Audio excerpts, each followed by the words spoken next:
ಜನವರಿ ಅದಕ್ಕಿಂತ ಮುಂಚಿತವಾಗಿ ಇದು ಬೆಳಗಾವಿ ಸೆಷನ್ ನಡೀತಲ್ಲ, ಬೆಳಗಾವಿ ಸೆಷನ್ ಅಷ್ಟೊತ್ತಿಗೆ ಹೊಸ ಚೀಫ್ ಮಿನಿಸ್ಟರ್ ಬರ್ತಾರೆ ಅಂತ ವಿಜಯೇಂದ್ರ ಹೇಳಿದ್ದ. ಆಯ್ತಾ?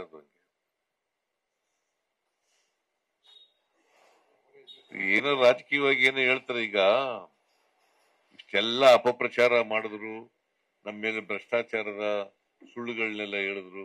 ಏನಾಯ್ತು? ಏನಾಯ್ತಪ್ಪ? ಅದು ಎಲ್ಲಿ ಗೆದ್ದಿರೋದು? ಚನ್ನಪಟ್ಟಣದಲ್ಲಿ, ಆಮೇಲೆ ಶಿಗ್ಗಾವಿನಲ್ಲಿ, ಸಂಡೂರು ನಾವೇ ಗೆದ್ದಿದ್ದದು ಬಿಡು. ಇವರು ಮಾಜಿ ಮುಖ್ಯಮಂತ್ರಿಗಳ ಮನೆ ಮಕ್ಕಳು ಮಗ ಉತ್ತರಾಧಿಕಾರಿಯಾಗವರು, ಜೆಡಿಎಸ್ ನ ಅಧ್ಯಕ್ಷರಾಗವರು,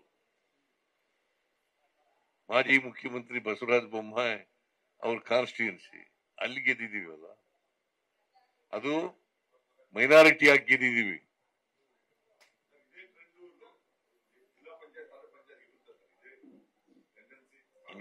ಇನ್ನು ಜಾಸ್ತಿ ಆಗುತ್ತೆ.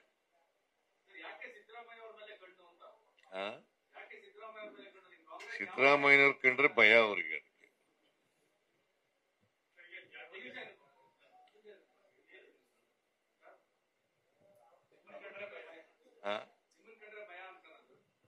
ಮತ್ತೆ ಸುಮ್ನೆ ಯಾಕೆ ಮಾತಾಡ್ತಾರೆ? ಕಾಂಗ್ರೆಸ್ ಬಗ್ಗೆ ಟೀಕೆ ಮಾಡ್ತಾರೆ, ಬಟ್ ನನ್ ಕಂಡ್ರೆ ಭಯ ಅವ್ರಿಗೆ. Thank you.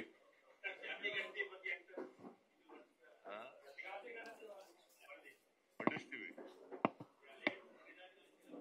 ಇಲ್ಲ, ನಾನು ಸ್ವಲ್ಪ ಹೈಕಮಾಂಡ್ ಜೊತೆ ಮಾತಾಡಿ ಮಾಡಿಸ್ತೀನಿ.